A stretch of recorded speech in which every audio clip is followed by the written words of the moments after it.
નાખી બરાબર. તો રાયડામાં મેં બહુ વિડીયો તમારા જોયા છે. હા હા બરાબર. એટલે એવી પ્રેરણા મળી કે ના ઓછા પાણીએ રાયડો થાય એમ. હા બરાબર. એટલે રાયડાઓ આમ ટેસ્ટ પૂરતો વાયો હતો પણ ના રાયડામાં વણ સારું છે એમ. હા. રાયડાનું વાવેતર જે છે એ તમે ક્યારે વાવેલું અને એનો જે છે સમયગાળો જે છે ક્યારે?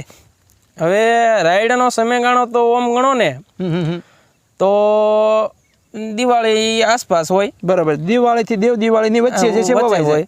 પણ અમે તો બહુ મોડો વાયો હતો. બરાબર. કારણ કે આમાં બીટી 32 વાવેલી હતી સાહેબ, એટલે પછી ટાઈમ નહોતો મળે એમ. બરાબર. એટલે કે ટૂંકમાં લેટ વેરાયટી હતી. બરાબર. એટલે પછી ઢોલરિયા સાહેબ આપણે જસદણ છે, એમને વાત કરી, કીધું કયું બિયારણ પસંદ કરાય એમ.